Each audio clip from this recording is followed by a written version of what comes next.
Assalamualaikum warahmatullahi wabarakatuh. A'udzubillahi minasyaitonirrajim. Bismillahirrahmanirrahim. Alhamdulillahirabbil alamin wa bihi nasta'inu ala umuri dunya waddin. Wassalatu wassalamu ala asyrafil anbiya'i wal mursalin sayyidina wa maulana Muhammadin wa ala alihi wa sahbihi ajma'in. Wala haula wala quwwata illa billahil aliyyil azim. Subhanaka la ilma lana illa ma 'allamtana innaka antal alimul hakim wa nafa'na bihi wa bi ulumihi fid-dharain. Amin. Bismillahirrahmanirrahim. Alhamdulillah, perkenalkan nama saya Muhammad Izam Al-Zain, salah satu mahasiswa PJJ PAI UIN Cyber Syekh Nurjati Cirebon dengan NIM 21081135150. Yang pada kesempatan kali ini kita akan membahas tentang teknik puasa wajib, puasa sunnah, zakat fitrah, dan juga zakat mal. Nah, yang pertama adalah tentang teknik puasa wajib. Nah, dari puasa wajib tentunya yang kita bahas adalah puasa bulan Ramadan ya. Dalam artian teknik tersebut adalah meliputi cara-caranya. Otomatis yang diperlukan untuk puasa Ramadan di situ adalah niat. Nah, niatnya adalah itu saumahuddin an adai fardhi syahr Ramadan hadisanati fardhillahi ta'ala. Saya ulang lagi, itu saumahuddin an adai fardhi syahr Ramadan hadisanati fardhillahi ta'ala. Dalam puasa itu sebetulnya memang tidak harus kita itu melakukan niat harus setelah selesai tarawih atau gimana, tidak, karena persyaratannya memang niat itu harus di malam hari. Dalam artian bisa setelah tarawih, yang penting di malam hari, kalau bisa itu pokoknya sebelum waktu subuh atau waktu menjalankan puasa itu dilaksanakan. Biasanya ya kalau di desa-desa adalah setelah sholat tarawih sekalian bersama-sama dengan imam yang memimpin sholat tarawih tersebut. Namun dalam beberapa hal itu terjadi perkhilafan, seperti halnya ada yang mengatakan, para ulama mengatakan bahwa di situ untuk menjaga, mengantisipasi supaya niat itu tidak terlewat, karena nanti kalau setelah subuh baru niat itu puasanya tidak sah untuk puasa wajib. Nah, ini solusinya adalah kita di awal puasa itu sudah niat untuk puasa sebulan penuh. Dalam artian ketika malam hari kita niat nawaitu shauma hadhihi syahri ramadana jami'an atau kullaha fardhillahi ta'ala. Jadi kita berniat puasa bulan Ramadan sebulan ini penuh semuanya karena Allah Ta'ala. Itu adalah perkhilafan di antara madhab Syafi'i dan madhab Malik. Namun kalau Imam Syafi'i karena ihtiyat atau hati-hati, di situ kita disuruh untuk niat setiap malamnya, yang penting sebelum waktu subuh ya, baik itu setelah sholat tarawih atau setelah maghrib atau mungkin ketika waktu makan sahur dan lain-lain. Nah, setelah kita puasa, yaitu mulai dari terbitnya fajar shadiq atau sholat subuh, setelah sholat subuh sampai matahari tenggelam lagi, itu kita selain tidak boleh makan dan minum, kita juga tidak diperbolehkan melakukan hal-hal yang membatalkan puasa. Di antaranya adalah melakukan hubungan suami istri, mungkin merokok, makan permen dan lain-lain, itu tidak diperbolehkan karena itu memang teknik. Memang dalam puasa itu kita kadang-kadang melihat ya banyak orang yang tidur di waktu siang hari. Memang itu ya, karena naumu shaimin ibadatun, ibadahnya tidurnya orang yang puasa itu dianggap juga ibadah. Namun apabila kita bisa melaksanakan aktivitas lain atau ibadah lain itu lebih baik, seperti mungkin kita menghabiskannya dengan mengaji, tadabbur Al-Quran dan lain-lain, itu malah lebih baik. Nah, itu untuk puasa wajib. Kalau untuk berbuka puasa biasanya adalah ketika waktu maghrib atau buka puasa tiba, kita berniat untuk istilahnya berbuka puasa, yaitu dengan niatan seperti biasanya ketika kita makan, yaitu adalah dengan membaca niat, dengan niatan yaitu Allahumma laka sumtu wa bika amantu wa ala rizqika aftartu dzabadu ma wa talatu wa sabatal ajru insyaallah. Nah itu niat biasanya ya, ini banyak orang yang terjadi salah paham. Biasanya orang-orang itu berniat itu setelah membatalkan puasanya, dalam artian setelah makan atau minum di waktu berbuka, padahal sebetulnya niat berbuka puasa itu sebelumnya. Jadi kita niat dulu Allahumma laka sumtu wa bika amantu wa ala rizqika aftartu dzabadu ma wa talatu wa sabatal ajru insyaallah, itu baru minum atau makan. Yang penting membatalkan puasa atau dalam artian kita al-fitru, karena memang sudah waktunya berbuka puasa. Jadi jangan kita salah paham ya, bahwa doa tersebut itu dibaca setelah kita membatalkan, setelah kita makan atau minum. Nah untuk selain itu adalah makan minumnya biasalah. Kemudian adalah puasa sunnah. Kalau puasa sunnah ini banyak sekali macam-macamnya.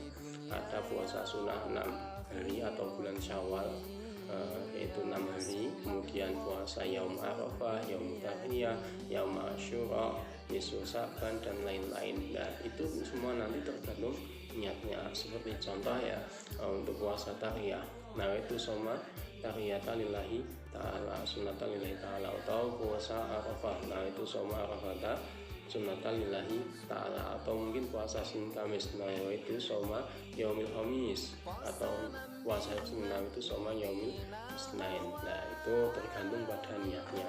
Nah dalam puasa sunnah ini ya memang sama dengan puasa wajib, namun terjadi perbedaan di waktu niat ya. Maksudnya niat itu waktu niat.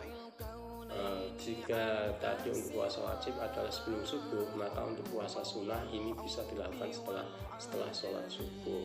Nah, mungkin jam 8 pagi belum sarapan karena malamnya begadang dan sudah makan, baru dia ingat oh ini hari Senin, ini hari Kamis, atau ini Yaum Arafah, dia baru niat di waktu jam 8 pagi, itu diperbolehkan. Nah, bahkan menurut sebagian ulama memang ini ada pendapat yang dhaif atau lemah. Di situ kita bisa berniat puasa itu pokoknya sebelum zuhur. Nah itu bisa, atau bahkan ketika jam 10 kita makan, kemudian setelah itu kita baru berniat puasa. Tapi ini pendapat sangat dhaif atau lemah sekali ya.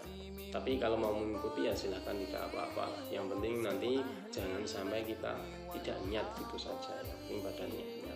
Nah itu untuk pembahasan tentang puasa wajib dan puasa sunnah. Berikut tekniknya. Untuk larangan-larangannya itu semua saja ya dalam puasa. Langkah baiknya kita tidak berbicara kotor, kita tidak hibah dan lain-lain. Kemudian kita menghabiskan waktu dengan mengaji, tadarus, dan lain-lain. Yang penting hal-hal yang positif, atau melakukan kegiatan aktivitas harian kita bekerja dan lain-lain. Nah itu adalah pembahasan tentang puasa, teknik-teknik puasa wajib dan puasa sunnah. Nah, selanjutnya adalah kita akan membahas tentang zakat. Nah, di sini zakat dibagi menjadi dua, yaitu zakat fitrah dan zakat mal. Nah, yang pertama adalah zakat fitrah. Zakat fitrah ini adalah zakat yang dikeluarkan yaitu ketika adanya bulan Ramadan. Nah, di sini terjadi wajib zakat fitrah yaitu ketika hari terakhir bulan puasa, tanggal 30 biasanya ya, ketika kita berbuka. Nah, ketika kita ada di waktu itu, maka di situ diwajibkan zakat fitrah. Seperti contoh pukul 6 sore itu waktunya berbuka puasa pada waktu hari terakhir ya. Di situ kita masih diberi kesempatan oleh Allah untuk bisa berbuka puasa, diberi kesempatan untuk melihat bulan Syawal. Nah, itulah terjadinya wajib mengeluarkan zakat fitrah. Adapun ada orang yang memang mengeluarkan zakat itu sejak awal puasa Ramadan, itu juga diperbolehkan, namun itu belum wajib.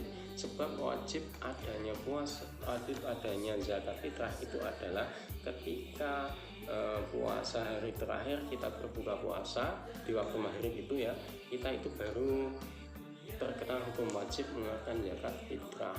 Adapun untuk keafdolannya mengeluarkan zakat fitrah itu adalah sebelum menjalankan sholat id, setelah subuh sebelum menjalankan sholat id, itu adalah waktu yang afdol untuk mengeluarkan zakat fitrah. Nah, zakat fitrah itu berapa kadarnya? Zakat fitrah itu kadarnya adalah kalau di rata-rata untuk daerah Indonesia itu adalah dengan menggunakan beras. Nah, beras ini biasanya adalah sekitar paling minim ada 2,5 itu menurut kitab yang ada. Namun kadang-kadang kita ihtiyat bisalah dilebihkan. Ada yang mengatakan memang terjadi perkhilafan, ada yang 2,5 kg, ada yang 2,7 kg, ada yang ihtiyat sampai 3 kg itu minimal ya, minimal. Jadi itu adalah zakat fitrah. Kalau mau lebih banyak ya lebih baiklah, karena itu zakat adalah membersihkan diri kita dari kotoran-kotoran atau kejelekan-kejelekan dalam diri kita ya, dengan zakat tersebut. Memang agak sulit ya menjalankan zakat itu, apalagi nanti ketika kita membahas zakat mal. Adapun niatnya adalah nawaitu an ukhrija zakat al-fitri lillahi ta'ala, itu adalah saya berniat mengeluarkan zakat fitrah karena Allah Ta'ala. Adapun untuk anak-anak ya, anak-anak itu biasanya yang mengeluarkan zakat adalah orang tuanya. Lah bagaimana niatnya? Nanti yang meniatkan adalah orang tuanya. Biasanya kan kalau di desa-desa itu terjadi anak-anak kecil disuruh membawa beras, dikumpulkan di satu tempat di rumah ustadznya atau kiainya. Nah itu sebelum dikumpulkan itu dari rumah, alangkah baiknya orang tuanya itu meniatkan zakat tersebut dikeluarkan untuk anak tersebut. Contohnya ya itu anak kecil zakat al-fitri siapa namanya, untuk anaknya mungkin li Muhammad ibni, untuk Muhammad anakku ini karena Allah Ta'ala, li Zainab binti lillahi ta'ala ya, nah itu zakat al-fitri li zaujati, atau mungkin untuk istri saya itu ya, atau mungkin libni untuk anak laki-laki saya, atau libinti untuk anak perempuan saya. Nah disitu karena memang untuk anak yang belum balik itu nanti yang niat adalah orang tuanya. Adapun jika sudah balik nanti biasa meminta orang tuanya dan bisa berniat untuk mengeluarkan zakat fitrah sendiri. Nah itu adalah untuk zakat fitrah. Nah, kemudian zakat mal ini meliputi banyak sekali sebetulnya ya. Sekira kita membahas zakat mal, karena zakat mal itu meliputi emas, meliputi perak, meliputi harta dagangan, meliputi harta yang kita miliki semua ya, termasuk nanti ada kambing, sapi dan lain-lain. Nah kita akan membahas tentang zakat tersebut atau zakat mal. Yang pertama kita membahas tentang zakat mal dari emas ya. Emas ini zakat malnya adalah 2,5%. Kalau nisab atau batas untuk bisa mengeluarkan zakatnya emas itu adalah 20 dinar ya. 1 dinar di situ adalah 4,25 gram. Berarti nanti 20 dinar adalah 20 kali 4,25 gram. Ya, dalam Quran nanti menjadi gramnya adalah 85 gram. Itu untuk nisabnya itu selama setahun. Ketika kita punya emas atau mungkin perhiasan ya yang disimpan dengan kadar 85 gram atau lebih, itu berarti sudah mencapai satu nisab dan kita sudah harus mengeluarkan zakat dari emas tersebut. Nah 85 gram ini adalah kalau ditaksir dengan uang sekitar 86 juta lah.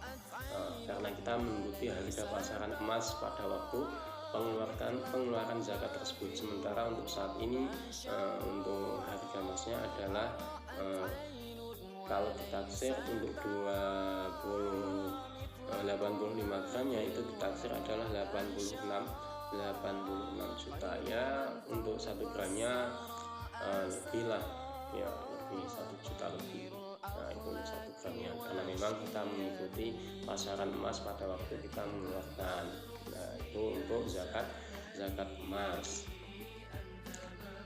Pokoknya terhitung dari 1 Syawal 1 tahun ya, itu selama haul atau 1 tahun, mulai dari mungkin tanggal 1 Syawal sampai tanggal 1 Syawal lagi, itu nanti baru kita kewajiban mengeluarkan zakat dengan nisab atau ketentuan batas emasnya adalah 85 gram. Tapi kayaknya kalau orang-orang desa seperti kita ini nggak ada lah ya, untuk emas sampai menyimpan emas sampai segitu banyak gramnya itu nggak ada. Karena kalau yang dipakai untuk perhiasan seperti gelang, kalung, anting-anting untuk perempuan itu kan tidak wajib dizakati. Yang wajib dizakati adalah emas yang disimpan atau mungkin dijadikan invest lah, mungkin seperti itu. Kemudian zakat nisab perak. Nah ini apalagi perak ini kita tidak mempunyai, tapi nggak apa-apa kita bahas juga. Untuk nisab perak adalah 200 dirham. 1 dirhamnya ada 2,975 gram. Dalam artian dikalikan 200 gram, 200 kali 2,975 gram berarti mencapai gramnya adalah harus 595 gram. Itu untuk nisab perak. Nah, ini sama ketika dikonversi ke dalam uang rupiah untuk saat ini adalah sekitar 86 juta ya. Nah, berapa zakatnya? Sama, yaitu 2,5%, yaitu sekitar 2.150.000. Itu adalah zakat untuk nisab daripada emas dan perak dengan ketentuan yaitu disetarakan 86 juta. Itu pun dalam simpanan selama 1 tahun. Kalau tidak ada setahun nanti tidak ada kewajiban zakatnya. Setelah itu untuk zakat mal ya, zakat mal ini nanti meliputi banyak sekali. Kalau di Indonesia adalah beras atau gabah, kemudian jagung. Kalau gabah atau beras ya, beras dulu kita membahas berasnya.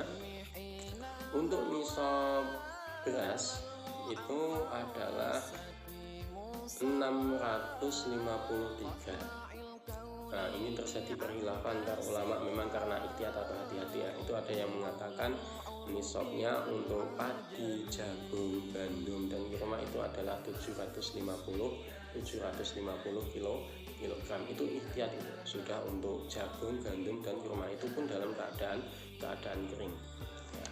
Kalau untuk gabah, kalau di desa-desa yang sering kita bahas itu adalah kalau padi ya, karena berasnya tadi itu adalah sekitar 653, berarti kalau dikalikan jumlah gabah berarti 2 kali lipat ya, yaitu sekitar 13 kintal, 6 ya, pokoknya 13 kintal lah, atau 1.300 kilogram. Itu untuk gabah kita baru kewajiban zakat karena memang nisabnya segitu untuk gabah. Kalau beras tadi kan 653 kilogram atau 6 kintal setengah ya. Itu untuk nisab beras. Untuk jagung sendiri nisabnya adalah 5 wasak. 5 wasak ya sama lah, sekitar 653 kilogram. Itu pun dalam keadaan kering ya. Ini juga berlaku untuk kurma. Kalau kurma di Indonesia itu tidak ada ya, tidak ada lah. Yang ada itu di Arab.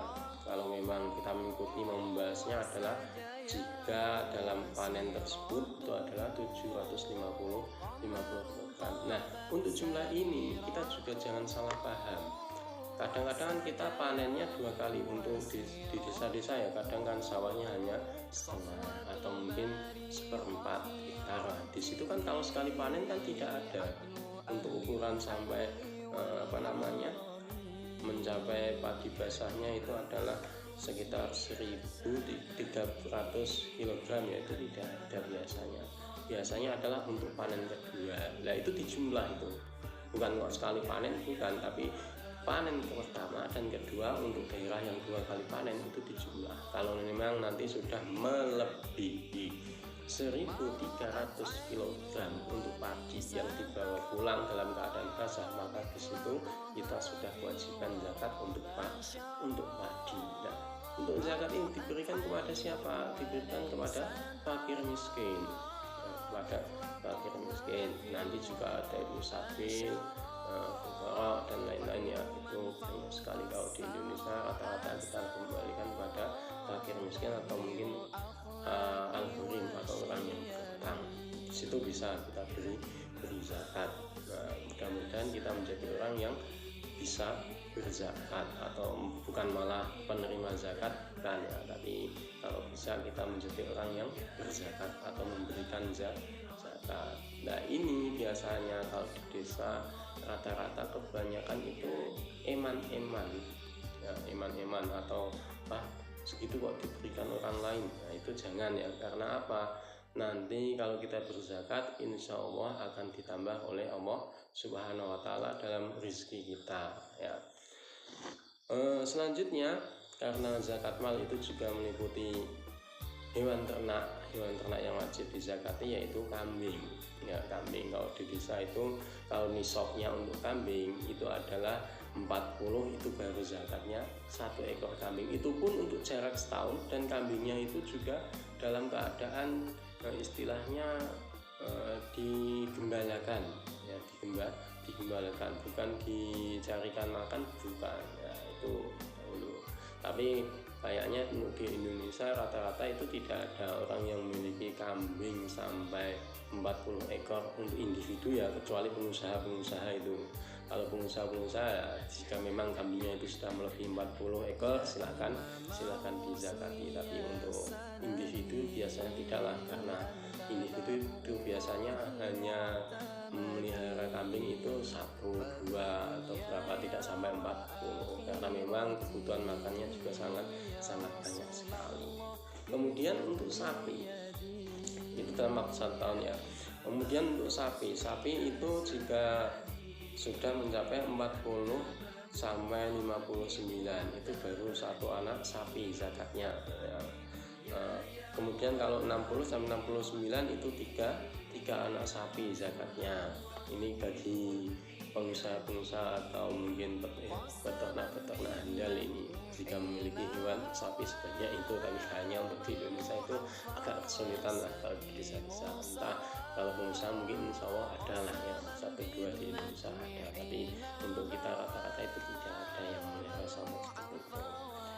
Untuk unta, kalau unta itu 5 sampai 9 itu zakatnya baru 1 ekor kambing. Kalau di Indonesia itu unta sudah tidak ada. Adapun itu di kebun binatang, dan itu juga dilindungi, bukan dipelihara oleh individu. Jadi untuk unta ya sekitar kita tahu nisab zakatnya berapa saja lah ya, yaitu 5 sampai 9 itu zakatnya 1 ekor kambing. Itu untuk jangka 1 tahun ya, untuk jangka 1 tahun. Jika memang nanti untanya itu tahun berikutnya itu masih 5 atau lebih, berarti nanti kita mengeluarkan zakat lagi, yaitu 1 ekor kambing. Nah, kalau jumlahnya kurang ya tidak zakat ya. Selanjutnya untuk kambing ya, kambing yang 121 sampai 200 itu zakatnya baru 2 ekor kambing. Biasanya untuk zakat rata-rata masyarakat itu sering awal atau sulit untuk mengeluarkan zakat, entah memang karena eman-eman ya, dalam artian dia tidak ingin mengeluarkannya karena eman-eman, masa diberikan pada orang seperti itu, padahal itu adalah kewajiban dari agama. Maka beruntunglah bagi orang-orang yang berzakat. Oh ya, ada sedikit pembahasan tentang puasa tadi ya. Dulu pernah ditanya tentang orang yang ketika dia malam setelah sholat tarawih, dia itu lupa, tidak niat, kemudian ingatnya baru pagi pukul 10 atau berapa. Dia itu bertanya-tanya, ini saya tidak wajib, tidak puasa sunnah, tidak puasa bulan Ramadan. Kenapa? Karena saya tidak niat tadi malam. Sebetulnya tidak seperti itu. Dia sudah menjalankan sholat tarawih, itu pun sudah dianggap niat ya, itu perlu diketahui.